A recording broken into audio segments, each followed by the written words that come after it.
Chewing gum may only burn about 3 calories an hour.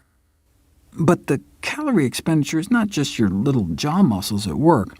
For some reason, gum chewing revs up your heart rate, as much as an extra 12 beats per minute after chewing 2 sticks of gum.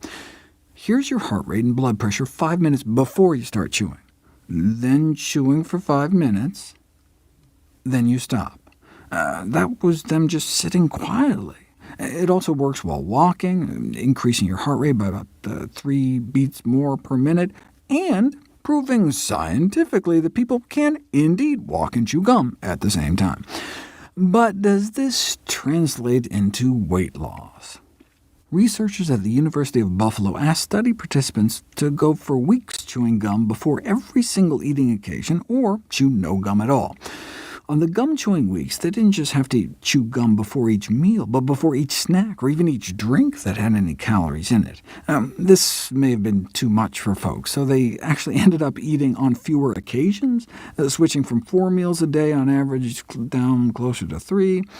But they ended up eating more calories at each of those fewer meals, and so had no overall significant change in calorie intake, and so, no surprise, had no change in weight. University of Alabama researchers tried a different tact, randomizing people to chew gum after and between meals. After 2 months, compared to those randomized to avoid gum entirely, no improvements were noted in weight, BMI, or waist circumference. But what about those few studies that suggested gum chewing had an appetite-suppressing effect? In this study, people ate 68 fewer calories of pasta at lunch after 20 minutes of gum chewing. Yeah, but other studies showed differently. Whenever there are conflicting findings, instead of just throwing your hands up, it can be useful to try to tease out any study differences that could have potentially accounted for the disparate results. The obvious consideration is funding source. This was a publicly funded study. But that failed Alabama weight loss study was funded by a gum company, so the outcomes are not necessarily predetermined. Different types of gum using different sweeteners may have contributed to the diversity of findings. That one study showing gum chewing instead actually may increase appetite, for example, was done with aspartame-sweetened gum. People reported feeling hungrier after chewing the sweetened gum, not only compared to no gum, but compared to chewing the same gum with no added aspartame. True, not a single randomized controlled trial has ever shown a benefit to gum chewing, but they've all used gum containing artificial sweeteners.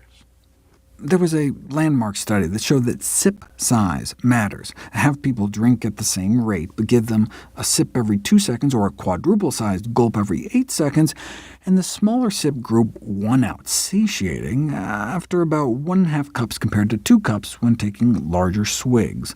This is thought to be because of increased orosensory exposure. Your brain is picking up the more frequent pulses of flavor and calories, but repeat the experiment with an artificially sweetened diet drink, and the effect appears to be blunted. So maybe a different type of gum would have a different effect? The positive pasta study was performed using gum mainly sweetened with sorbitol, a sweet compound found naturally in foods like prunes, but like prunes can have a laxative effect. Case reports like this: an air stewardess with puzzling diarrhea unveil what can happen when you eat 60 sticks of sorbitol-sweetened sugar-free gum a day. Another was entitled Severe Weight Loss Caused by Chewing Gum, but not in a good way. A 21-year-old woman ended up malnourished after suffering up to a dozen bouts of diarrhea a day for 8 months due to the 30 grams of sorbitol she was getting chewing sugar-free gum and candies every day.